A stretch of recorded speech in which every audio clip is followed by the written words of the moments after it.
Iran terus dipupuk supaya jihad eta adalah seni hidup, termasuk di Irak kuari geus digoyang untuk didemokrasikan. Tetap baik seni hidup adalah jihad fisabilillah, membunuh orang-orang Yahudi dan Kristen. Itu adalah seni hidup kami. Mantak lamun urang bacaan Bukhari sarahna moal eureun perang mah ke perang besar-besaranana, perang dunia ketiga. Ia mengarah ke agama pembunuhan, anak ngebunuh bapak, bapak ngebunuh anak, pamajikan ngebunuh salaki, salaki ngebunuh salaki, ngabunuh pamajikan. Eta teu kaharti ku hari mah kok bisa kitu sih. Bismillahirrahmanirrahim. Pada Juli tahun 381, lamun tadi 325 di tahun eta kele cuman ieu mah di akhir Juli nah tahun 381 mengadakan dekonsili Konstantinopel. Nah, inilah anu nganyatakeun bahwa ceknya Tuhan tiga disebut Trinitas. Nu ngamimitian Trinitas adalah Raja Konstantin. Nu eta kamari keur nganyatakeun Amerika ini adalah perang salib ketika Irak eta patung Konstantin teh ditaekeun deui ka luhur. Lantaran urang Cikupa mah teu nyaho itu bau. Tenyawan isi patung naon cenah dikaluhurkeun nu nyaho kana sejarah ngeri jasa sial goblok. Berarti seakan-akan ieu Kristen naik kembali. Di sisi kenaikan patung Konstantin di Denmark anu melecehkan Kangjeng Nabi. Coba eta bertubi-tubi ke Islam. Bertubi-tubi ke Islam emang kumaha gitu. Ketika patung sakieu teh patung Raja Konstantin anu nganyatakeun pertama bahwa Tuhan itu tiga, ialah Trinitas naik ka luhur. Sanggeusna ditaekeun di Denmark pelecehan terhadap Kangjeng Nabi urang. Anggeus-anggeus geus. Saha eta nu hudang? Apakah hudang di Indonesia? Teu, sebab hanya sedikit yang tahu tentang sejarah. Di Mesir teu berdaya sebab geus dikaluhan. Hayu coba di Malaysia tuh bisa kukumaha sakitu dihebat-hebat ya sarua bae. Asia Tenggara tidak berdaya, cuman satu yang mengibarkan bendera hanya Afghanistan, Taliban. Sekarang betul-betul perang Islam, perang agama. Ngomong Osama bin Laden, tangkap itu orang yang melecehkan Kangjeng Nabi Muhammad. Lawannya saya, turunkan Konstantin.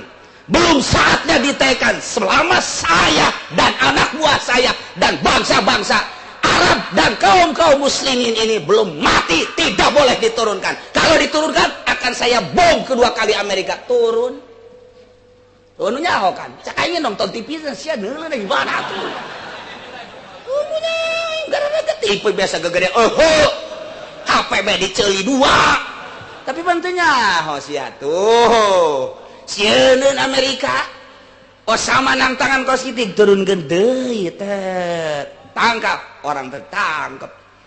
Saya belum mati dan walaupun saya sudah mati 1000 Osama akan tumbuh. Teu nyahoan di Indonesia loba Osama. Di Malaysia ulah series ya. Ya keur carita internasional, masya Allah orang teu nyahoana naon, horeng peseturan kelas internasional luar biasa. Maka tidak ada ucapan orang Amerika kecuali tangkap Osama bin Laden. Di mana saja, bawa hidup atau mati tangkap Osama. Tangan tega pagi muncul deh, turunkan, tangkap. Turunkan terus main seterus-terusan. Ternyata luar biasa sampai detik ini wallahu a'lam Osama apa dibunuh apa masih hidup. Ternyata kabar terakhir Osama ngomong deui wallahu a'lam geus teu kaharti nu mantak cek Gus Dur teh udah jangan suka ikut-ikutan Irak, Iran dan Afghanistan. Udah mikirin keluarga kamu aja, dagang kata Gus Dur. Lain permainan urang cek Gus Dur teh mah. Lain deui permainan anak. Urang hanya nonton geus kebingungan ku ari. Nah gitulah keayaan Konstantin. Iyalah nu baheula mengadakan musyawarah konsili dewan-dewan gereja tahun 325 pertama, yang kedua tahun 381. di ngaranan Konsili Konstantin tah nu menyatakan ieu nu kuari diayakeun dina Al-Qur'an ketika Kangjeng Nabi ngajelaskan tentang Isa Al-Masih. Nah kupur jelema nu ngomong kos kitu henteu ditujukeun ka Konstantina tapi ka seluruh umat Kristen di mana saja berada secara internasional. Allah nurunkeun wahyu melalui malaikat Jibril dibacakeun ku Kangjeng Nabi urang Kangjeng Nabi Muhammad sallallahu alaihi wasallam kuari kurang dibahas ala kadar pembahasan anak ieu laqad kafara alladziina qalu innallaha salisu salasah tah mun nyaho sejarah nu nganyatakeun innallaha salisu salasah Konstantin pada tahun 381 Kangjeng Nabi na can lahir.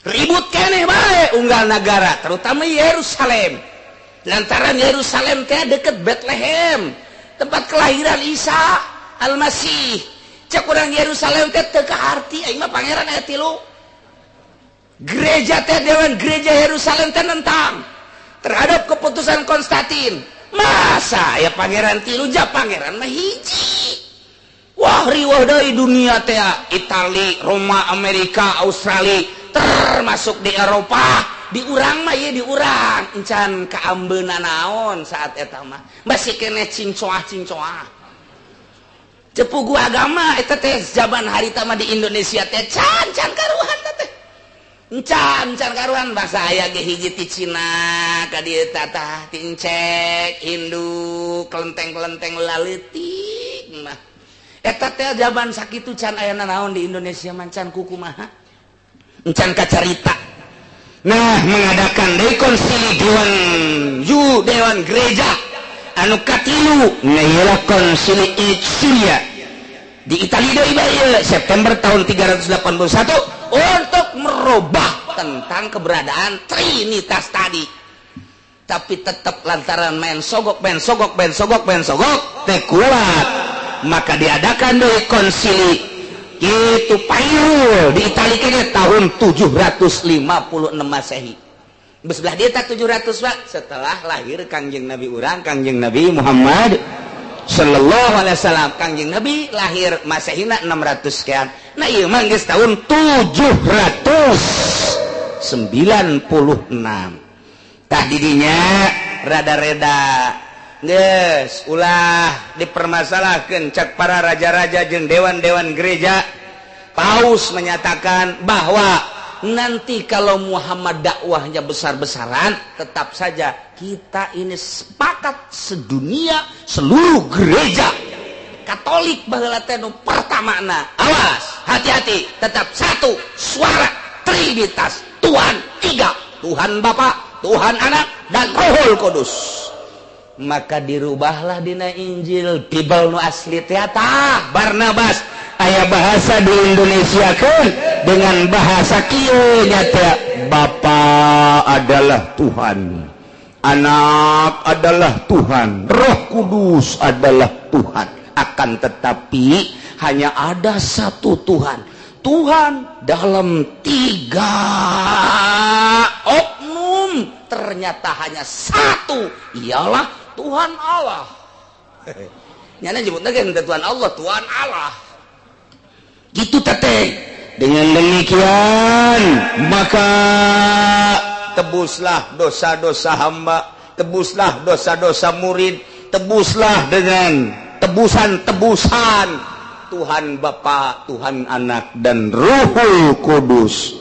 Nyatakanlah Trinitas adalah salah satu dari pondasi dasar tempat tegaknya agama Kristen. Tailah doktrin anu diperkuat Trinitas hasil daripada Konstantin. Mantap jadi mah kuari zina, judi, mabok, boga duit, ditebus dosa teh ka gereja.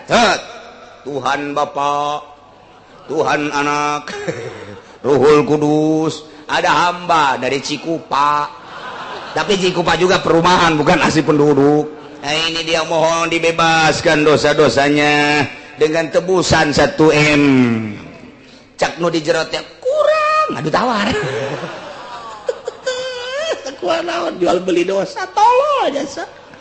Nah iyalah Kristen teka harti ku urang sasar mas sasar teka harti ku urang nu dibere hidayah teka harti aya nu teu dibere hidayah atuh kitu bae naudzubillah min zalik. Nah maka Al-Qudus Yerusalem tahun 807 Masehi ngailah mempersamakan Trinitas sebab ketidakinginan Kangjeng Nabi dakwah anu meluas. Jadi Yerusalem Al-Qudus ieu manehanana terpaksa menyamakan suara Tuhan adalah 3 Trinitas. Masya Allah, ini satu suara sadunia dipimpin oleh Paus terus Paus 1 Paus 2. Nah tahun gitu sebaraya 809 konsili Ecclesiastes di Prancis untuk menyatakan tetap Trinitas harus diperkuat. Terakhir di Italia deui tahun 1099 kamari tahun 1099 mah Kangjeng Nabi Gus dakwah luar biasa geus loba nu arasuk Islam deui. Nah di Indonesia geus mulai Islam lain mulai deui di Indonesia geus pohara jasa Islam dengan kitu wali-wali sanga mulai bergerak nyana ditugayakeun konsili dewan-dewan gereja sedunia deui menyatakan bahwa harus hati-hati konsep dan doktrin tentang Trinitas tidak boleh diganggu gugat deui. Siapapun orang yang mengganggu gugat Trinitas akan diadili bahkan dibunuh. Iyalah manehanana kekuatanana terus sama-sama dakwah. Kangjeng Nabi dengan para wali na dakwah, gereja dengan dewan gereja na terus dakwah, ngutus sampai ayeuna tahun 2000 sabaraha ayeuna? 2011 atau tahun 1432 tetap terus dakwah teh melalui politik, melalui ekonomi, melalui budaya. Ngan kalah menang pernah di zaman kitu Raden Patah Jaya Islam kebobolan kedodoran Kristen teh jeung Yahudi tapi hanya sekejap mata henteu 100 tahun acan kemudian beralih deui di tangan Kristen sampai ayeuna tapi terus bae militan dakwah terus. Taliban mah moal eureun-eureun sebabnya nama dakwah menjadi seni hidup. Iran terus dipupuk supaya dakwah jihad eta adalah seni hidup. Termasuk di Irak kuari geus digoyang untuk didemokrasikan tetap baik seni hidup adalah jihad fisabilillah membunuh orang-orang Yahudi dan Kristen itu adalah seni hidup kami.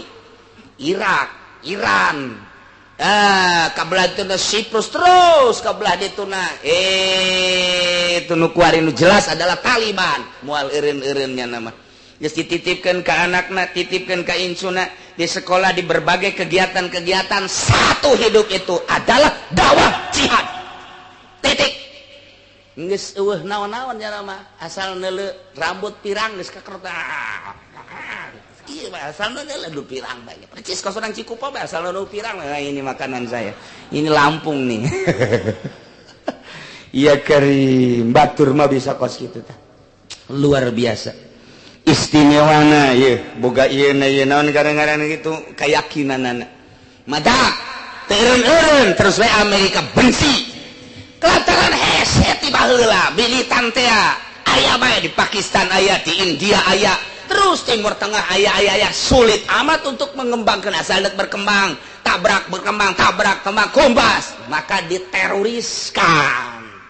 Dibuatlah perundang-undang lenyapkan teroris di setiap negara aiprak pasantren diteroriskeun coba ndeu kumaha ieu entah ketika isu teroris datang ke Indonesia kasieunan Indonesia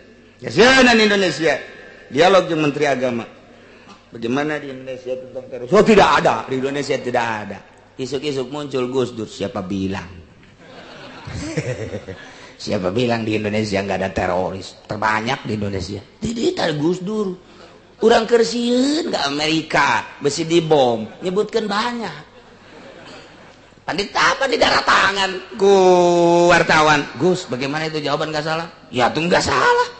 Kenapa emang? Siapa salah? Kalau sedikit-sedikit Amerika itu malah berani, kalau banyak nggak berani dia. Gus Dur iya atau kos gitu kan aja. Bila perlu udah jadi teroris semua dah. Lalagaan ke ternyata sieun Amerika nu ngomongna Gus Dur. Coba nu ngomongna urang Cikupa. Moal percaya. Panggilkan Gus Dur ka ditu ke Amerika dengan cara politik kunjungan ka ditu. Keberadaan Indonesia yang sesungguhnya dibejakeun ku Gus Dur, bagi dua, teroris dan bukan teroris. Berat sekali cenah di Indonesia. Tadi Gus Dur kos kitu jasa. Atuh geus kos kitu bae Gus Dur mah ku cara Gus Dur bae sabodon, penting sieun Amerika. Harus diperhitungkan untuk membom Indonesia, harus diperhitungkan. Terorisnya udah luar biasa. Satu rumah kadang-kadang teroris semua gitu. Sabodolah ibarat urusan Gus Dur sama kayak itu. Jana kuring ngadengekeun seuri we beureun jana. Iya Karim, nah iyalah dina Al-Qur'an ieu ngabongkar ieu tah urang kudu nyawa sejarah heula. Tidinya teu eureun terus bae musyawarah dewan gereja dunia selalu dan selalu. Nah, di samping geus pas Trinitas, tilukan permasalahanna. Satu, tentang ketuhanan, Trinitas geus diakui oleh seluruh Kristen, baik eta Katolik maupun Kristen maupun Protestan. Eta nggak jadi kitu ge baheula teh akibat dari perpecahan ribut besar-besaran. Mantap jadi bae tilu. Nah, geus kos kitu, nah iyalah tentang dakwah-dakwahna. Pembangunan gereja. Nah eta teh konsili deui di Roma kuari selalu di Itali. Terlepas di antara dua bae Yerusalem, Roma. Mantap Yahudi moal eureun-eureun itu aya Yerusalem di dinya teh geus dipatok. Mantap lamun urang bacaan Bukhari sarahna moal eureun perang mah ke perang besar-besaranana, perang dunia ketiga. Ia mengarah ke agama pembunuhan, anak ngebunuh bapak ngebunuh anak, pamajikan ngebunuh salaki ngabunuh salaki, ngabunuh pamajikan. Eta teu kaharti ku ari mah kok bisa kitu sih? Lantaran motifna kurang can kapanggih. Kakarak diberes sakieu doang ge heran di Libya kok rakyat jeung rakyat aneh ribut, heran teu kudu heran lamun geus paham mah. Naon sababna nu mantak teu kudu heran? Lantaran pemerintahanana sebagian dibeli ku Amerika, sebagian deui tetep ka itu Muammar Gaddafi. Rakyat dibagi dua, dibeli ku Amerika, pro Amerika dan pro Gaddafi. Dimodalan teh nyieunlah kekuatan, peranglah rakyat jeung rakyat, antara pemerintah kadengena jeung rakyat, padahal bagi dua. Kaharti kuari atau di Indonesia ge lamun terus-terusan kuari pemerintahanana geus pemerintahan Amerika, sedangkan rakyatna rakyat Al-Qur'anul Karim neuk teu perang kumaha, moal teh diganyang lurah, moal teh diganyang camat, moal teh diganyang bupati, kajen kumaha ge ribut tinggal ribut, bantuan pasti datang kan ti Amerika ka urang, ka pemerintah. Polisi dipersenjatai, kemudian ABRI disenjatai, rakyat dibreder, karena kejerian pasti bae polisi ge nu kabrih anakna berbalik ku ari ka rakyat. Bagi dua pasti polisi pemerintahan, polisi rakyat, ABRI pemerintahan, ABRI rakyat, bagi dua perang rakyat jeung rakyat. Oh, ayo mantap pilih aing jadi presiden. Ngan ijazahna SD. Muat kitu kajian kumaha ge. Diimbah tembak. Perang ieu teh, perang saudara tah kos kitu kajian kumaha ge. Ieu teh uratna dina geus seperti eta. Lantaran rakyat berbicara Al-Qur'an, rakyat berbicara adil, rakyat berbicara jujur, sementara di tubuh pemerintah tidak ada keadilan dan tidak ada kejujuran. Ketika membahas Al-Qur'an hanya di musola, di majelis salim dan di masjid, muludan rajaban. Ketika kembali dari ke MPR, ketika kembali ke RI 1, ke DPR, nanaonan Al-Qur'an teu ngadu kumaha. Kiai tinggal kiai lu aya di DPR. Dia sama kiai rongkong sama kos itu mah. Rongkong. Mana hasilnya nu jadi DPR? Mana perda anu bener-bener Al-Qur'ani? Mana anu Al-Qur'ani, anu hadis? Nah iya boro-boro eta, iya mah demokrasi. Coba jalankeun nu sabener-benerna. HAM anu bener-bener menghargai harga manusia. Tapi ternyata henteu kan. budak letik tembak-tembak baik ini tembak-tembak baik rakyat temenang menyat usaha teh waktu dikeluarkan di pabrik dikeluarkan baik kemana tempatnya lindungna coba kaum buruh hayo dia kemana nyen kumpulan ku hari kaum buruh belum DPR di belum ngadu pemerintah jeung rakyat. Nah naik deh setik awas ya perhatikan naik deh setik tak Amerika balik terus kan baik iya mah keur carita bahasa-bahasa orang-orang anu sasar teh dijelaskeun dina Al-Qur'an rapi Al-Qur'an ngajelaskeun anak kumaha laqad kafarul ladzina qalu yakin kalufur jelema anu ngomong teh innallaha salisu salasa sanyana Gusti Allah teh nomor katilu tina tilu pangeran salah sahijina adalah Gusti Allah lantaran pangeran teh aya tilu hiji adalah Tuhan Bapa dua Tuhan Anak Isa tilu Ruhul Kudus salah sahijina adalah Gusti Allah tak jelema nu ngomong kitu di mana saja berada kufur cek Al-Qur'an ti Gusti Allah ka Kangjeng Nabi urang kuari ku urang kadenge teh dijelaskeun saha eta nu ka situ ternyata diselidik Kristen tapi Al-Qur'an teu ngajelaskeun kieu laqad kafarul ladzina nasara atawa laqad kafaran nasara teu dijelaskeun kitu teu dijelaskeun teh supaya ulah ketersinggungan sebab nasara jelema nama balalener ngan ieu akidahna nu salah gereja baheula teh bener teh gereja teh mun kuari mah masjid nah jelema-jelemana teh baleler nu salahna akidahna geus ditabrak akidahna ucapanana nu timbul tina hate nu disalahkeun ku Al-Qur'an laqad kafaral ladzina qalu kufur jelema nu ngomong saha bae di mana bae nu ngomong innallaha salisu salasa bahwa Allah teh katiluna tilu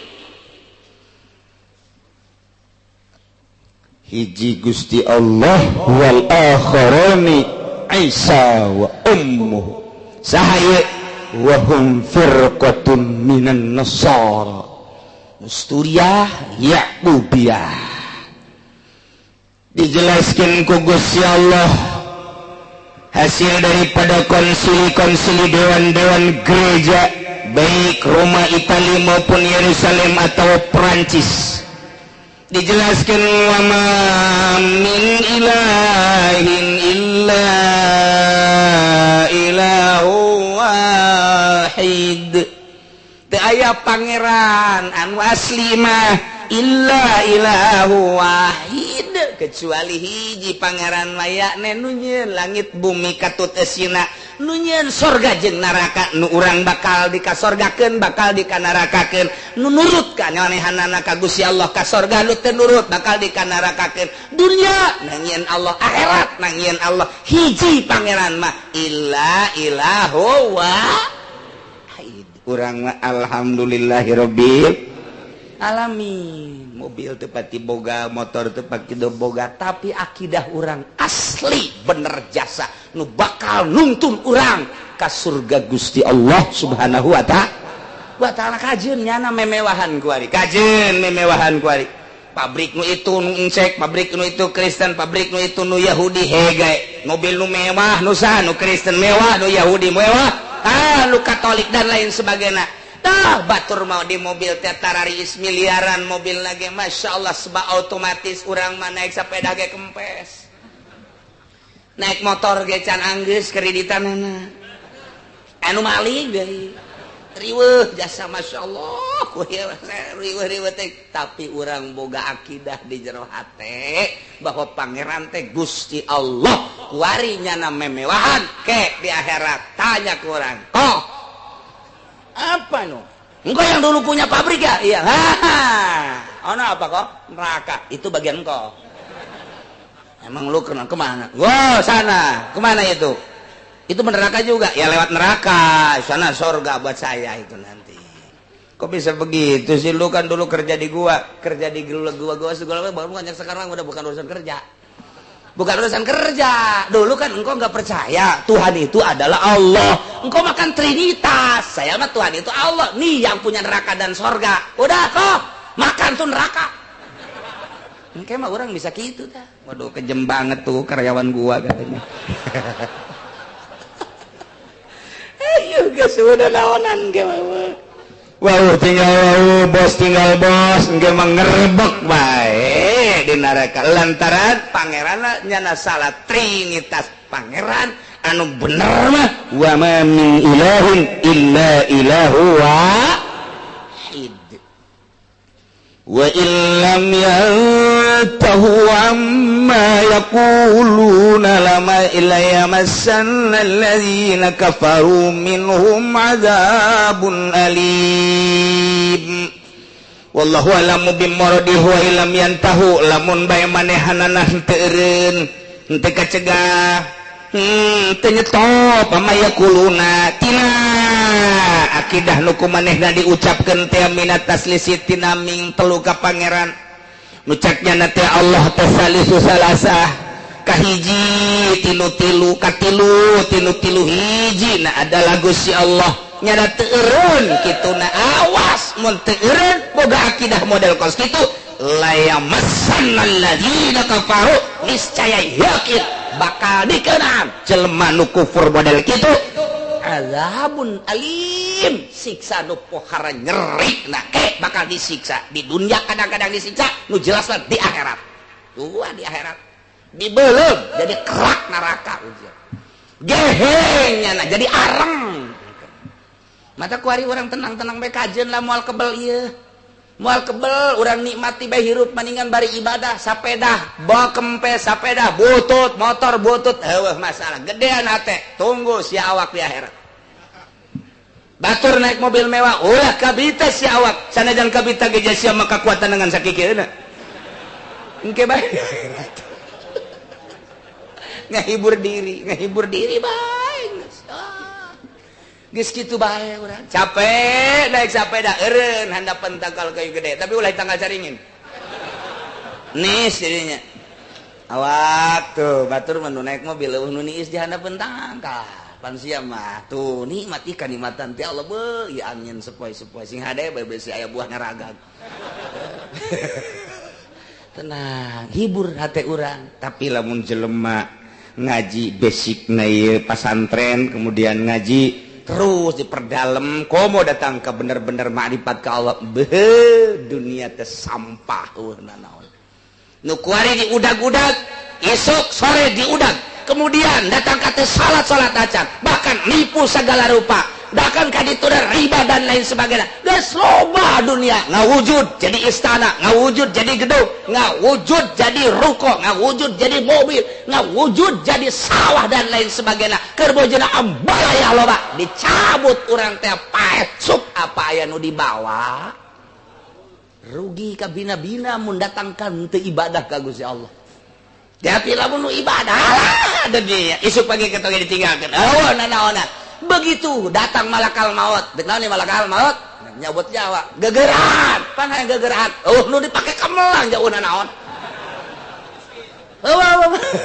melang sugan atuh naon teu boga naon pamajikan melang teh pamajikan hideung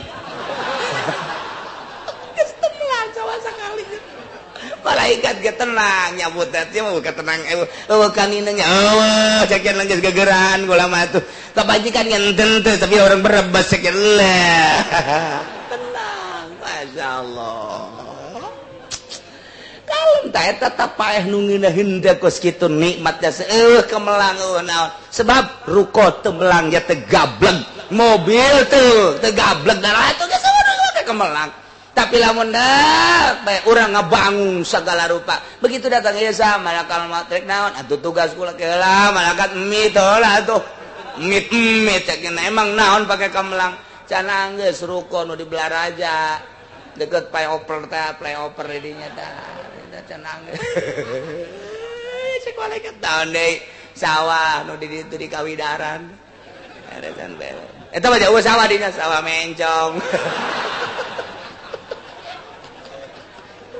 aduh Gusti Allah loba kemelang cek malakal maut loba kemelang ya ieu mah geus datang ka ajal atuh deuleu di lauhil mahfuz ajal misan teu mit sakedeung teu bisa geus hese tah hese sakaratna geset cabut asupkeun deui cabut asupkeun deui cabut asupkeun deui loba kamelang masyaallah rugi ka bina-bina rugi madak cek ulama nu geus kolot mah nu geus kolot lah geus ulah riweuh ku dunya geus bikanan ka anak kabeh tah ya ieu jang sia tah nu gede ya nu kolot nu kahiji nu kadua aya abah aing mah gaji bae ku sia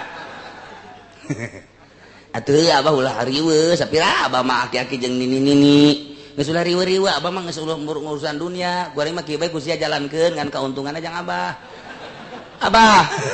sakanakna ieu teh salah ngomong ya bener jasa abah mah penting mah abah mah meulikeun Avanza bae heula jang naon tuh bae jang ka Karawang ieu abah kabalinger deui bae abah tah tenangkeun diri urang masyaallah awas cek Gusti Allah mun teu nyetop mun teu eureun manehanna tina mintelu ka Gusti Allah awas siksa bakal urang mah sakali deui muji syukur ka Gusti Allah alhamdulillahirabbil alamin urang ngadoa ka Gusti mudah-mudahan ditetepkeun iman Islam urang mudah-mudahan ditetepkeun iman Islam urang ditetepkeun iman Islam anak urang ditetepkeun iman Islam incu urang sabeneraya turunan usang urang mudah-mudahan ditetepkeun iman Islamna amin ya rabbal afala yatubuna ila Allah wa yastaghfirunahu wallahu ghafurur rahim wallahu alamu bimoradi afala yatubuna anata maka henteu tarobat kitu eta jelema ka Gusti Allah wa yastaghfirunahu tegas minta pangampura tina omongan nu kumanehna dilontarkeun omongan innallaha salisu salasa ieu teh istifham afala apakah tapi istifhamna di dinya teh istifham taubeh ngahinakeun kok make teu tararobat padahal mah dibere kesempatan manehanana umur ku Gusti Allah dibere kekuatan jang berpikir padahal manyana nyarahoan dina Bibel nu asli dina Barnabas anu asli dina Injil anu asli bahwa Tuhan eta pangeran eta ilahu wahid eta mah hanya penyelewengan dewan gereja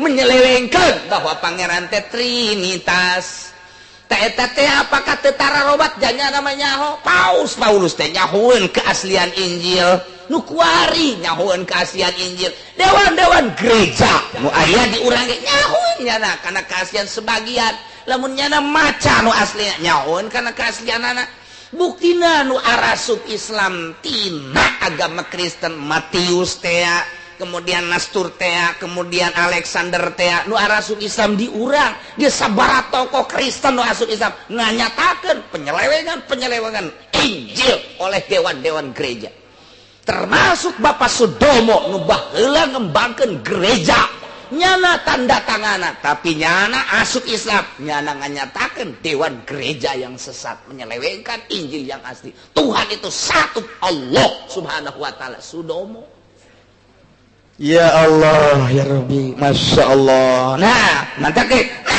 make jeung pertanyaan eta teh taubeh ya make jeung tatarobat henteu minta pangampura tina omonganna nyabut teh manta kunaon mun tobat ka Gusti Allah danyaho nya nama diberi kesempatan Allah mah wallahu ghafur Allah mah maha hampura ka jelema nu tobat rahimun mahanya maha dedeh ka jelema nu tobat make jeung teu tararobat matak aya bae hiji-hijieun teh aya bae hiji-hijieun di Itali aya nu asup Islam aneh teu aleh hidayah nempel di mana bae iraha bae kumaha bae di Amerika teh saeutik nu asup Islam di Inggris teh saeutik anu asup komo di Belanda mah loba urang Indonesia Lampung loba eta di Belanda teh loba urang Lampung di ditu tata dina mah urang Lampung dagang cau ke Belanda ajunya na nyen sele di ditu teh dakwah loba urang Belanda sebab aya kesatuan Indonesia jeung Belanda sebab jada 3 abad di urang tah mantap ketika aya urang Indonesia ke Belanda dihormat ku urang Belanda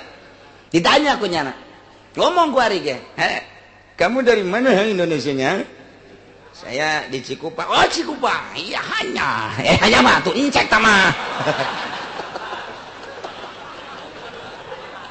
aduh kesalahan Belanda tah soal nyahuannya namun ngobrol aja orang Belanda mah nyahuan jasa. Oh Cikupa, iya deket Pasir Gadung ya. Ya kok tahu? Saya kan dulu di situ diem telaga di situ. Iya ke sono ke Pasar Kemis. Oh di sana iya itu kan ada danau di situ kan di Pasar Kemis. Nyahuan lah orang Belanda mah kos gitu teta. 300 tahun zaman Wilhelmina, masya Allah. Terus eta ayana jalan rodi teh kerja paksa teh Belanda. Eta ngebentang rel kereta api rangkas Belanda. Itu jalan kaditu tuh jalan provinsi nang Belanda. Kuari orang menikmati puncak anu sakitu berliku-likuna kerja rodi Belanda. Garut tuh sakitu tebing nang Belanda. Masya Allah di dia teh lain lalagan maju. Negara di mana dijajah maju. Begitu baralik Belanda ka itu dia si kurang Indonesia. Urang Belanda mah di dia nyeunan jalan, urang Indonesia mah ngajualan jalan. Pikir kotak sia. Ayo bupati tinggal bupati, gubernur tinggal gubernur, buktina kos gitu. Membentang jalan provinsi dari kitu naon anyar penarukan Belanda teh. Tol rel kereta api Surabaya, Yogyakarta, Rangkas Bitung Belanda teh. Jalan cacing ka handap ka dieu Belanda. Balik Belanda ka ditu jalan geus eueuh nanaonan. Eueuh nu gede 5 meter letikeun 4 meter. Nu 4 meter letikeun deh 3 meter. 3 meter kabur geus kabeh pemboronganna. Ieu kumaha ieu rakyat ting riweuh ribut eueuh bertanggung jawab. Di parem-pareman peta desa teh. Oh ulah aya jalan ka dieu mah jual. Ulah aya jalan cai ka dieu mah jual. Ulah aya naon-naon jual. Baheula Belanda nyeunan jalan ku ari urang. Sia anu ngomong awas dah. Masya Allah. Gesese luar biasa. Tak aya kesatuan urang jeung Belanda mah hebat. Aya nu asup Islam kamari ieu teh keur zaman Abah teh urang Belanda muriang kanker kawin di dia di Tangerang ya orang Belanda baheula kawin jeung urang Tangerang kemudian merdeka balik nya ka itu anakan di tangka incu muriang teh cager-cager sanggeus teh cager-cager ngimpi kita dibawa ke Indonesia kitu bae impianana dibawa ke Indonesia dibawa ka dieu ke zaman almarhum aju kula dititah bawa coba ka ditu ja apa mah teu bisa cenah ka ditu ka mana wae ka Cianjur teh ka mana bawa nyana janji lamun cager cek nyana ieu deuk asup Islam atuh dibawa ku kula ka Cianjur ka ditu dak meunang saminggu ditu cager asup Islam lah di dieu beres asup Islam balik ka Belanda maot di Belanda hidayah Masya Allah naon tadina nyana di dieu bergaul lah jeung ustad-ustad zaman baheula keur naon gitu ngaranna zaman revolusi zaman ngajajah nyana mah bager di dieu ngobrol jeung ustad ngobrol jeung santri ngobrol jeung pedagang nyana nu sok nyalametkeun ta urang Belanda eta nantak nyana bisa kawin di dieu sageus kawin anakan injuan asup Islam Masya Allah eta ku ngobrol doang atuh komo ku babaturan mah asal kiaina nu bener ulah kiai proposal mal masihu ibnu maryam illa rasul wallahu alam bimuraiti ayat al masih kangjeng Nabi Isa bin Maryam illa rasul kecuali utusan Gusti Allah qad khalat min qablihi rusul nu geus kaliwat memeh kangjeng Nabi Isa teh para rasul-rasul tiba heula teh geus loba rasul ti zaman kangjeng Nabi Adam, kangjeng Nabi Idris, kangjeng Nabi Nuh, kangjeng Nabi Daud, kangjeng Nabi Hud, kangjeng Nabi Hud, kangjeng Nabi Sulaiman, terus kangjeng Nabi Musa, kangjeng Nabi Harun, memeh kangjeng Nabi Isa geus loba rasul-rasul diangkat ku Gusti Allah. Ya teu beda kangjeng Nabi Isa ge adalah hanya rasul Allah. Lir teu beda jeung rasul-rasul nu baheula ulah dipangerankeun ja pangeran mah ilahu wa kanjeng Nabi Isa ulah dipangerankeun kanjeng Nabi Isa mah rasul nu mantak kanjeng Nabi Isa bakal maut persis bahwa yamdi mislahum al-masih bakal berangkat maut maksudna yamdi teh mislahum seperti rasul-rasul nu baheula walaysa bilahin lain pangeran bahkan kanjeng Nabi Isa teh nyana selalu wasiat ka umatna baheula wahai hamba Allah, wahai hamba Allah, wahai umat kaula. Beda kula jeung pangeran. Selalu wasiat kos kitu.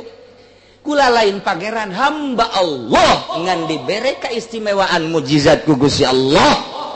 Abroso bisa cager, akmaha bisa cager, bisa yuhi, bisa ngahirupkeun nu maot, bisa anu corob-corob diusap cager, nu lampang-lampang diusap cager, berbagai penyakit ku Kanjeng Nabi Isa asa ditoel bae cager. Ieu mah mukjizat cek Kanjeng Nabi Isa, sakumaha mukjizat para Rasul baheula. Nyaritakeun Kanjeng Nabi Isa ge. Lain kula bae nu bisa ngahirupan teh. Kanjeng Nabi Musa ge bisa ngahirupkeun nu pekom. Kanjeng Nabi Musa mah eta tungked bisa jadi orai, pantungked mah eueuh nyawaan cek Kanjeng Nabi Isa dakwah ieu ka umatna. Tungked mah sapira tungked kayu eueuh nyawaan. Kemudian ku Kanjeng Nabi Musa alaihi salam tah kunyana teh kitu dibacaan bismillahirrahmanirrahim jadi orai. Eta kapan ngahirupkeun nu paeh? Kula onam tata dina nu hirup manusia nu paeh dihirupkeun deui dipaehkeun deui tamah mukjizat kos kitu. Kula teh lain pangeran sababaraha kali kos kitu teh dina Injil nu asli jada dakwahna Kanjeng Nabi Isa. Ulah mangeranan ka kula hiji pangeran nu nyieun langit bumi termasuk nu nyieun kula Allah Subhanahu wa taala. Malah dek dibunuh kapan? Kanjeng Nabi Isa ngedakwah kos kitu teh dibunuh. Ya Allah ya Rabbi. Mantak disalamatkan ku Gusti Allah. Tah kaluhur langit kaopat. Selamat. Kok bisa kos kitu? Jang neruskeun lalakon lantaran Kanjeng Nabi Isa kuari di pangeranan engke nyana turun. Di akhir zaman bakal turun, bakal kawin Kanjeng Nabi Isa. Memeh itu ge Isa geus kawin ti heula di kawidaran. Tah ieu Kanjeng Nabi Isa teh bakal turun. Nyana bakal dakwah deh, wahai umat Kristen, saya adalah Isa, saya adalah Nabi Isa. Salah, kamu itu menuhankan Trinitas. Salah, Tuhan itu satu, Allah Subhanahu wa taala. Biasanya nyana dakwah make syariat Kanjeng Nabi Muhammad sallallahu alaihi wasallam. Engke bakal dicaritakeun dina kitab Qurtubi. Biasa turun Kanjeng Nabi Isa, sanggeusna turun dakwah deui. Nyana teh ngabombardir tentang Trinitas jeung gereja-gereja. Iyalah Kanjeng Nabi Isa nyalah-nyalahkeun ka Kristen, ka Katolik, ka Protestan. Salah, Allah mah hiji, Allah Tuhan mah hiji, Allah. Nyana engke kawin biasa ngan teu boga anak. Teu boga anak. Jadi waktu diangkat ka luhur teh teu kawin kan, encan kawin Kanjeng Nabi Isa. Engke turun nu mantak dikawinkeun ku Gusti Allah. Lantaran di sorga lamun teu kawin handap engke pangkatna handap. Ndak lamun nu kawin lur, komo nu opat mah. Waduh luhur biasa teh. Aduh, masyaallah. Ngan lamun teu adil lain ka sorga kana neraka heula. Ya Allah, ya Rabbi. Yamal masih ibnu Maryam illa rasul. Qad khalat min qablihi rusul. Wa ummuhu siddiqah. Biangna makna Kanjeng Nabi Isa eta adalah seorang manusia anu siddiqah, nu sangat bener jasa. Siddiqah wajan fi'ilun, fa'alun aw maf'ulun aw fa'ulun. Kadita aya wajan fi'ilun. Nah, ieu wajan fi'ilun adalah termasuk kana sigat mubalaghah. Siddiqun segat mubalaghah aweun bener jasa sehingga diangkat ku Gusti Allah jadi waliyatullah lain nabi eueuh awewe diangkat jadi nabi eueuh aya ge jadi waliyatullah nantak di dieu ge teu kieu wa ummuhu waliyatullah teu kitu wa ummuhu siddiqah. Biangna Kanjeng Nabi Isa adalah seorang wanita nu bener luar biasa siddiqah. Tak ieu emak Kanjeng Nabi Isa adalah Siti Maryam. Lain nabi, hanya waliyatullah. Siddiqah kitu mana? Nah, ieu dinyatakeun ka emak-emakna berarti lain pangeran, nanya pangeran boga emak. Urusan di pangeran-pangeran artinya biasa boga emak lahir. Lamun pangeran eta Kanjeng Nabi Isa atuh meme Kanjeng Nabi Isa pangeran saha? Atuh anu ngatur-ngatur mebek Kanjeng Nabi Isa teh saha? Aju pangeran, manya pangeran maot. eta teh ulah di pangeran-pangeran sebab Kangjeng Nabi Isa mah boga emak ngaranna Siti Maryam jeung deui kana yakulani ta'am sahebat-hebatna Kangjeng Nabi Isa sahebat-hebatna emakna Siti Maryam tetep bae nyanda teh ngabogaan kabutuhan jang awak jang jasad yakni dahar kana yakulani ta'am berarti dahar anak dahar nginum lain nu dimaksud dahar nginumna urusan dahar jeung nginum teh dimasalahkeun ieu kinayah ye lamun urang geus ngaji bilagah bakal nyaho kana fan kinayah teh kieu kinayah mah ye kinayah mah labdun utliqa wa urida lazim mana ngaranna kinayah eta kos kitu dina ilmu bilagah teh tah nah kinayah mah kos kieu Zaidun kasirur rimat ki Zaid loba lebuna eta teh lain nu dimaksud loba lebuna jangan naon lebu maksudna kumaha di mana loba lebuna loba meuleum suluhna di mana loba meuleum suluhna loba nu dipasakna di mana loba nu dipasakna loba nu daharna di mana loba nu ngadaharna loba tamuna di mana loba tamuna loba ngajamuna di mana loba ngajamuna barahan geus ngabahasakeun Zaidun ulki Zaid loba lebuna barahan matak lamun teu ngaji mah moal datang sia moal Zaidun tawilun nijad ki Zaid panjang sarangka bedogna eta teh dimaksud bedog mah deuk naon diomong-omong ana panjang bedogna panjang sarangkana ana panjang sarangkana berarti noled mun dipakena ana noled berarti nu mawana jangkung berarti gabejakeun panjang sarangka bedogna jangkung jelemana sebab anu pendek mah teu ngasar kinayah teh kos kitu tah kinayah teh kos kitu tah matak lamun ngobrol jeung kiai kudu cingceung ka mana ieu lompatna ka mana ieu lompatna ka mana lompatna kinayah pokos dina pikih mah kos kieu aya wewe ngobrol bae sanggeus ngobrol tas ditinggalkeun ku salakina ngomong urang teh neng sing ade ulah ka mana-mana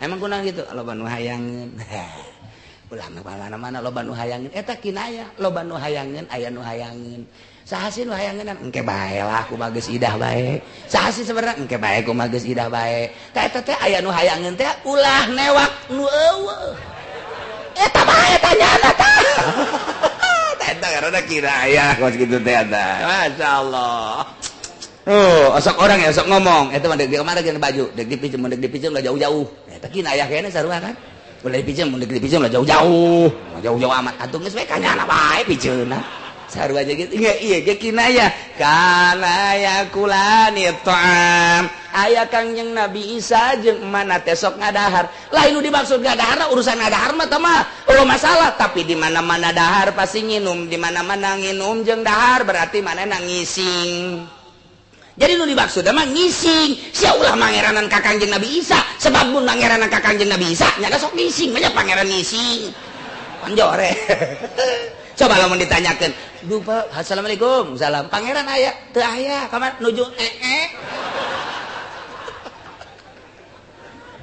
eta otak gitu di mana Kristen banyakeun Kangjeng Nabi Isa mah ngising biasa ngising kiih menyaya pangeran ngising kiih panjori jasa otak pasangkeun bejakeun ka Kristen Kangjeng Nabi Isa mah lain pangeran sebabnya nama sok ngising sok kiih lamun ngising ki atuh boro-boro pangeran atuh urang boga bebenekeun ngising bege teh ngadeuketan urang boga jasa ka sarwiti urang Cikupa urang datang ka imana waalaikumsalam iwit aya keur naon keur sial embung urang ngadeu teruskeun heula teruskeun kayak geus rapi kana ka dieu atuh embung urang sakitu urang bogohna ge titah ngabarengan ngising teu hayang pangeran ieu mah ngising waduh atuh jore jasa Demendak aya di zaman di zaman Kangjeng Nabi Musa. Eta teh pendatang iblis datang ka kiai. Assalamualaikum. Salam. Saya waun teu ka kula. Wow, iblis kan. Heuh bener. Kiai ka iblis jauh. Apal ka iblis teh apal. Kula mendek ngabejaan we teu Firaun kan ngaku pangeran. Heeh. Eta teh jana ngaku pangeran teh aya kula di jerona mun eueuh kula mah mun eueuh kula nyana ge henteu ngaku pangeran henteu ngaku pangeran nyana ge mun eueuh kula mah bener tah bener jeung blon eta pangeran nyana ku ngaku pangeran atuh aya kula di jerona jadi sok ngaku pangeran teh di jiwanya ada kula cek kieu teh tuh sia teh atuh kula papagaweana mung kos kitu cek jangan teh cak iblis teh cak iblis hayang nyaho ka oploan pangeran Firaun yuk urang ka ditu yuk ka ditu datang nyaho oplo aja seunya oplo datang ka ditu tuh Waalaikumsalam di mana pangeran itu cenah keur di kamar mandi diketrok-ketrok tak kamar mandi teh diketrok-ketrok ku iblis jeung kiai teh trok pangeran saya tak cak iblis teh banyak pangeran nanyakeun saya eta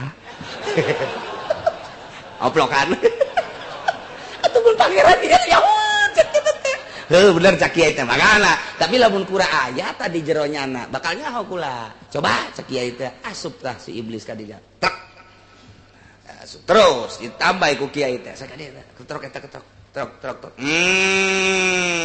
aing nyaho nu di luareun eta nu sisi jalan teh kan datang sia boga maksud anu kan jauh cak kiai teh oh pangeran kan aing kiai mah nyahoeun iblis ya ulah sok iblis kan kamu teman saya di mana dulu waktu di Partai Golkar kan sama-sama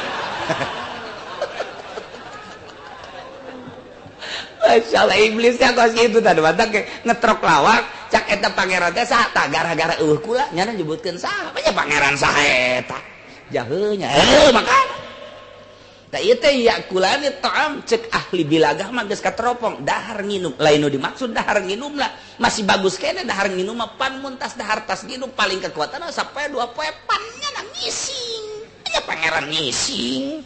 Nah, matak lain pangeran bejakeun ka umat Kristen cak Gusti Allah lain pangeran mah ilahu wahid hiji Isa lain pangeran sebab boga emak wa ummuhu siddiqah mbaknya aya mimitina pangeran dilahirkeun berarti kakarak aya mimitina pan pangeran mah awalun bilabtida wa akhirun bilantiha la yusofu ilaihil sinun wala tuhinuhu dan lain sebagainya. Nah eta pangeran awalum bilabtida wa akhirun bilantiha mimiti awal mimitina akhir tungtungna eta pangeran ai Kangjeng Nabi Isa apa dilahirkeun ku mana banyak pangeran kakarak lahir da eta teh bagus bejakeun ke Kristen jeung deui banyak pangeran dahar ana dahar ngising berarti jore amat Unzur kaifa nubayyinu lahumul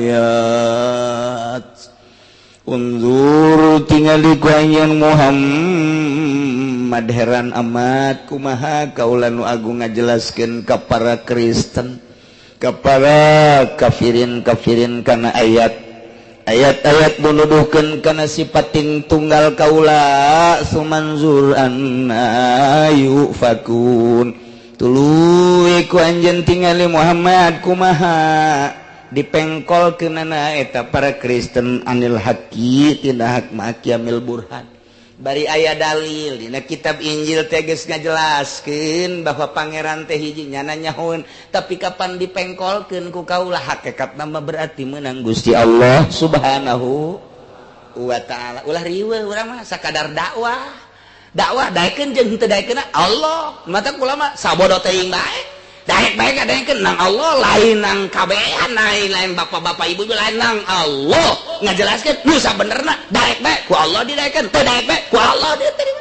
daek bae berarti dibere sinar ilahi ku Gusti Allah teu daek marah berarti ditutup dihijab ku Gusti Allah tinggal sakitu bae sabodo teuing tah ieu teh nang Gusti Allah hakikatna mah nah ieu kumaha ngajelaskeun kana ayat padahal mah geus jelas jasa sifat wahdaniyat Gusti Allah Allah teh hiji nu tadi jelaskeun ilah wahid make mangeranan ka Kangjeng Nabi Musa ka Kangjeng Nabi Isa make mangeranan ka Ruhul Kudus bahkan Siti Maryam teh di bunda-bunda Maria dek nanaona lantaran nyana teh kapan ngalahirkeun manya aya pangeran ngalahirkeun Kangjeng Nabi Isa dilahirkeun manya aya pangeran dilahirkeun bahkan yakulani toam eta kurang kumaha dalil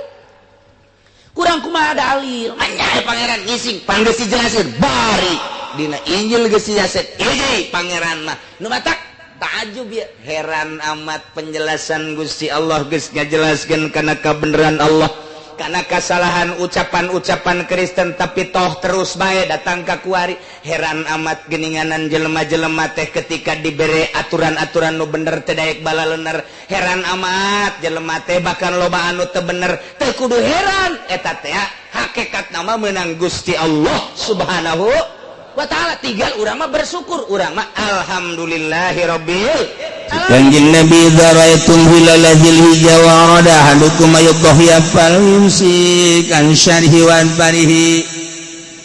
Di mana anjeun ningalikeun bulan Sabi tanggal hiji Dzilhijjah sedengkeun warada ngarepakeun deuk ngalaksanakeun kurban fal yumsik an syarhi wa barihi. Tahan ulah dicukur rambut, ulah diguntingan kuku. Masya Allah rapi. Bentuk gerletik mah urang gerletik ke kula gerletik mun aya nu kurban datah. Embe dibawa ka kiai tas dipandian rapi. Aju luhurna dibungkus maka kain putih nu boga nama warna nampan dina nampan teh kaca sisir gunting basilet. Nah itu dibawa ka imah kiai tuh wanita sebenarnya tuh kos gitu kolot baheula mah jadi kos gitu tah mawa teh padahal mah lain kita dibawa ka imah kiai nyana siap ke tas dipencit aju nyana ngaca ngagunting terus diguntingan kuku bersolek lah ieu mah lain baheula mah dibawa ka imah kiai na aju nu loba nu korban aya 20-an atuh kiai aju jualan kaca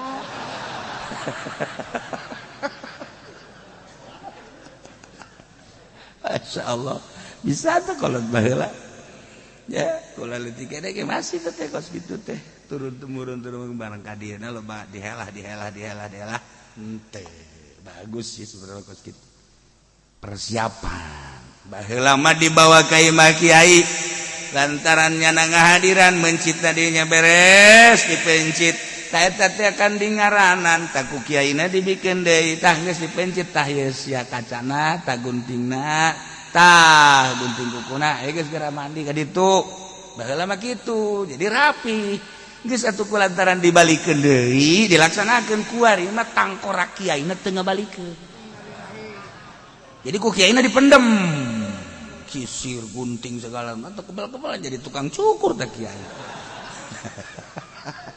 gara-gara ada kiaina beda jeung kiai baheula balik. Nah iyalah aya perbedaan seetik antara zaman kula kerletik jeung zaman ayeuna. Tapi dibawa negara rapi disusungitan embe na make minyak misi kaja minyak lagi disimpen di imah kiai. Ajajar lah keur zaman abah dia beca dage khusus dimerekan. Ieu kurban anu, ieu kurban bapak anu, ieu kurban bapak anu. Tah beres dibilikeun deui. Aman. Kuari mah kiai ka mana eta sisir? Sisir heuh. Ya sisir kos kitu ieu meuli dibahabak. Itu aman. Jadi kiaina kuari. Ya.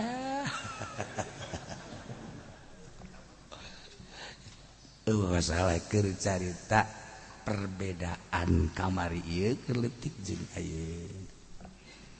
Keur kula leutik keneh mah asal jelema geus ka Mekah bae erek nu pinter, erek nu bodoh kumu nu pinter.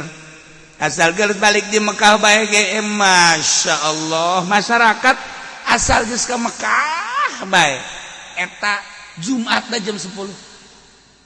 Ka masjid sorbanna dipake jubahna dipake padahal mah bodoh sieup baheula mah. Geus embung naon teh sebab ngarasakeun geus jadi haji beusi rusak ieu hajina. Tah zaman keur leutik urang mah kos kitu. Kuari mah. Aduh. Geus sababaraha kali ka Mekah kos teu munggah haji bae. Ka masjid make helm goblok.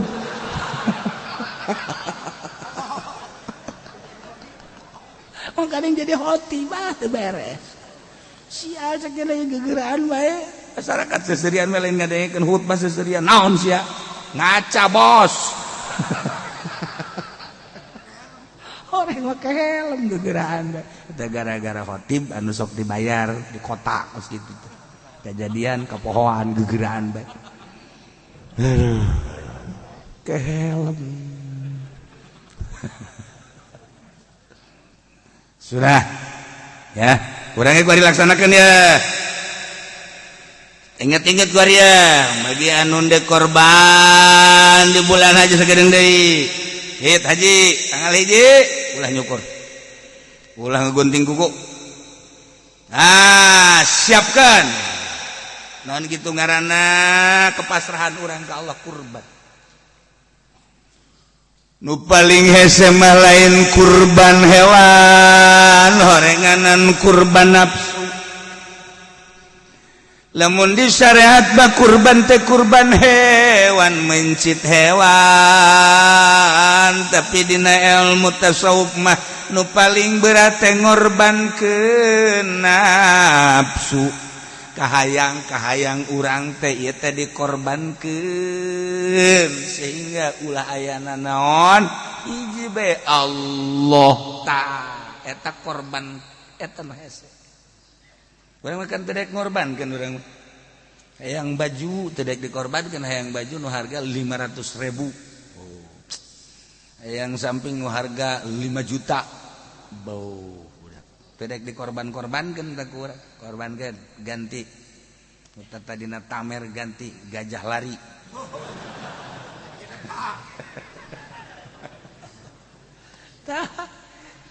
Kecuali dibeli ya samping tamerna balik ka dia. Tapi lain dipakai ku sorangan bikin kiai supaya nyana tegep yang jadi kata tah bikin dah dasarna bae cenah kiai mah hayang goblok sia ka aing mereh henteu suuzon bae tungtung nama emang nu sok ngomongkeun mah nu telek mereh ieu tah ustad tah karunya tah ustad urang dagang ya kemudian nah supaya nyana rapih ya kadeuleut tegep ka ustadanana deuleut ame bikin kadinya nyana nama gajah lari. Oh, eta hebat tekos itu. Ngorbankeun nafsu. Kahayang dikorbankeun. Lamun geus bisa setik lain, sinar eueuh nafsuan lain. Henteu saha teu nu pinter teu nu bodoh. Asa geus eueuh nafsu. Nafsul lawamah. Nafsul ammaratu bisu. Geus kadeuleung ngeunaheun tentrem nikmat. Pokoknya lamun geus nafsu eta teh urang maca shalawat ge embung gancang kan nafsu Allah udah maca naon sih eta nafsu lamun nafsu Allahumma sholli sholatan kamilatan wa sallim salaman tam ngeunah anu baheula emang gancang tara Allahumma sholli ba'da Jumat bro tas di masjid hang baden gitu kayaknya tara garancang maca 11 gangel kula ijazah tadi hang baden lila maca 11 ya Allahumma sholli memeh Jumat tas Jumat silakan bae baca-bacaan lila urang main bere baca 11 nya 11 setika baca teh kiai yang 100 ya yang 100 awas bae horeng macana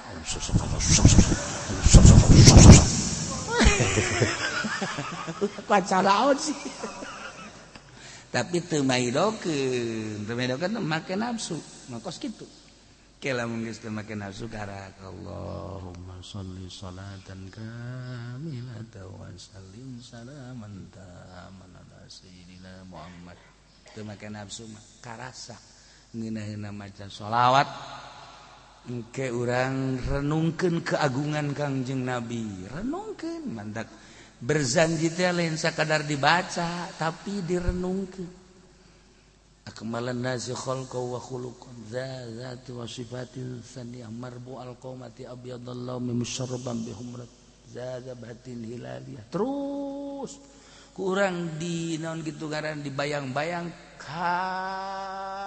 kamulyaan Kangjeng Nabi wa innaka la'ala khuluqin azim lain sekedar dongeng-dongeng tancepkeun ka jero hate baca ketika maca sholawat eta tah ke non kebagusan Kangjeng Nabi, kehebatan Kangjeng Nabi, renungkeun di jero hati bari maca salat.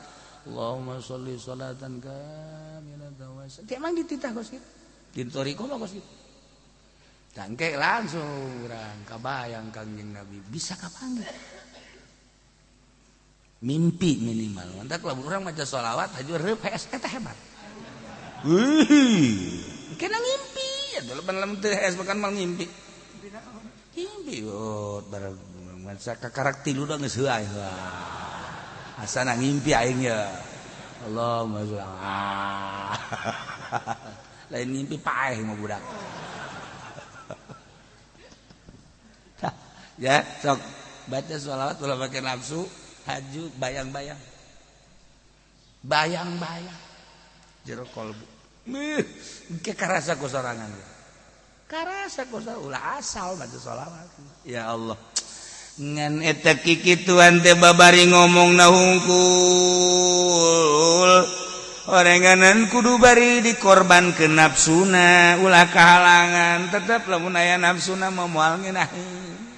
Moal ngeunaheun tapi lamun dipiceun nafsuna maca salat. Masyaallah. Batur menang 1000, urang menang 10, tapi 10 eta nilaina leuwih tibatan 1000. Kus kitu ku ari urang kana nilai. Ya Allah, urang meuli beas sakarung tapi bulog. Jeung 10 liter Cianjur. Atuh barengan iya Cianjur 10 liter. Daharna dengan 2 comot mah geus tapi sapiring ngan 2 comot. Tuh, masyaallah beda nilai kan. Nomor kedua lawayal bahabi nafsihi jeung disunahkeun mencit korban teh ku sorangan. Ya Allah, ku sorangan. Ulani tabatu utamana aya sunahna ieu teh dalilna ittiba' nuturkeun laku lampa Kangjeng Nabi Muhammad sallallahu alaihi wasallam. Kangjeng Nabi teh nyandak domba teh 100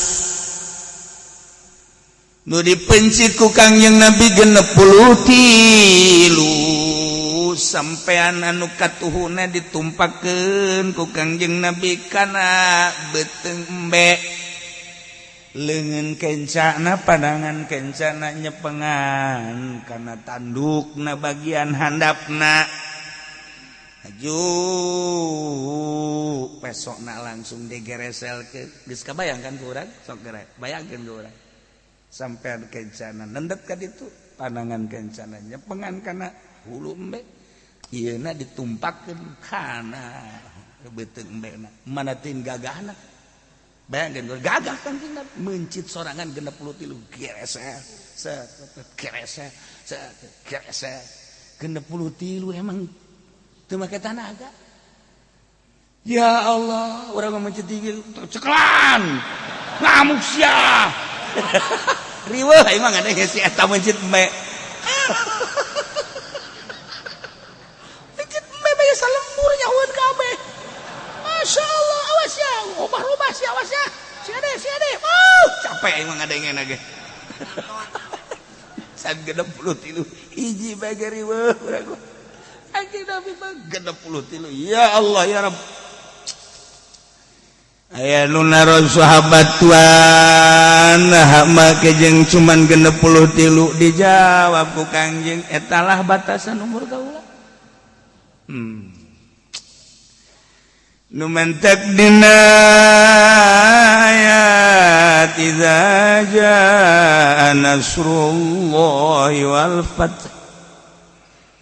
Wallahu alam bimuradi idza jaa nasrullah di mana datang nasrullah pitulung Allah wal fath jeung fath eta teh ditafsiran eta adalah pitulung Allah dibukakeun hijab ku Gusti Allah terhadap Kangjeng sehingga Kangjeng apaleun kana ajal idza jaa nasrullah di mana datang pitulung Allah ajal nyahoan apalin kanjeng Nabi ajal teh geus dibukakeun ku Gusti Allah 63 umur teh mantak mencit teh 63 apal segala rupa mantak di akhir ayat dibaca al yauma akmaltu lakum dinakum wa atmamtu alaikum ni'mati wa raditu lakumul islam selesai berarti Sayyidina Abu Bakar menangis sesajen makan teh si Abu Bakar menangis urucu ceu socana teu kataha sahabat nu sejen ge ceurik di sarua barang ditanya saya ceurik naon ceurik lain menuturkeun Abu Bakar cenah maksudnya teu apa jadi latah terus ka Abu Bakar ajeun kunaon ceurik sih dibacakeun ayat eta mana mangan sakadar ngadenge zahir ayat nabe kayak gitu pan meureun geus sampurna dakwah Kangjeng teh al yauma akmaltu lakum dina poe ieu akmaltu lakum wa atmamtu alaikum selesai berarti dakwah aya selesai dakwah teh ka mana Kangjeng nu teu kuat ge kula pepegatan jeung Kangjeng anu ayeuna babarengan ka dieu ka ditu hatta perang nanya ieu nanya itu dijawabna teh langsung wahyu isuk pagi eta di mana Kangjeng geus teu aya jeung saha kakarak sahabat teh heueuh nya ceurik beneran ieu tah otak de cerdasna Sidina Abu Bakar Siddiq ya Allah ya Rabb urang kuari aya keneh jelema-jelema tanyain di lembur urang engke geus eueuh aya keneh kiai anu make tanyaeun anu lurus engke geus eueuh ketika urang ngarandap ka dinya heueuh nya baheula mah aya abuya baheula mah aya Ki Bustomi baheula mah aya Ki anu ayeuna kesulitan hukum mah sarua kiaina loba kepuasan jeung keyakinan nu hese teh kepercayaan terhadap kiai ieu lah kuari nu ngomongkeun corona ambalaya kiai teu percaya urang ka omongan kiai nyaritakeun segala rupa urusan-urusan negara teu percaya jol kiai ieu jol kiai ieu jol kiai itu naon eta sebab dianggap kiai muatan-muatan truk sama kiai truk eta kan hese eta kos kitu teh teman teu bisa dibobodo ja kurang kumaha wakil presiden urang ge abuya ya teh kiai teh nang urang sarerea teh tapi kan kurang cuma ditongton doang kemana arahna jeung kumaha pernah ya cerahan-cerahan anu pas jeung hate wallahu alam bisawab kiai kurang kumaha pinter nya eueuh masalah ieu keur carita kepercayaan krisis ayeuna tuh nu pinter ambalaya tapi nu dipake percaya cerita Abu Bakar Siddiq masyaallah tuh wa ayat bahabi nafsi ya jadi berarti mencit sorangan sunnahna ya Allah wagala cekang yang Nabi kumi ka Siti Aisyah kumi ila udhiyatik wa asyadiha cek Siti Aisyah pan abdi mah beureun teu bisa bencit sorangan teh tuan kumaha nangtung anjeun dihareupeun korban anjeun saksian korbanna tuh nu endak wa illa lamun teu bisa mencit sorangan mah fal yashhadha hadir bae dihareupeun embe neulekeun dipencitna eta geus hebat sakitu meunang ganjaran kasunahan nah jadi kuari mah eta mah asal-asalna carita ai kuari mah geus jadi ijma ulama geus berarti lamun lalaki bisa mencit sunah mencit sorangan awewe mah sananeun bisa ge ulah sok mencit sorangan tina bahasa Kangjeng tadi diijmakeun ku para ulama jadi ulah sandajan hebat tanagana bisa mencit awewe mah utamana ulah sok mencit sorangan nya mah dipencit kuduna ulah sok mencit sorangan engke ka dituna mencit hewan mencitnya mah salaki deui dianggap embe ku jana nah ya jadi kuari geus kieu tah geus ngawakilkeun bae atuh kuari mah awewe mah ulah sok mencit sorangan lamun lalaki bisa mencit sorangan lalakina teu bisaeun mencit sorang. Mencit emang kumaha gitu. Boh, kurang-kurangna makan di kalpeso teh ngageter. Lain seseukeut teh tukang anu digitukeun. Da juga geter mah ongkos ustad ditah maca hot pangadadak. Alhamdulillah surat daraga kitek daraga hajunya nana diuk sorangan jadi kudu latihan segala rupa ya geus wae lawan teu bisa mencit sorangan mah fal yasyadha geus atuh batur bae nu mencit bejanana mah hadir bae di dinya tah jelas tenget kasunahanana sebab ieu kan nu aya di dieu pasti korban kabeh korban cinta maksudna mah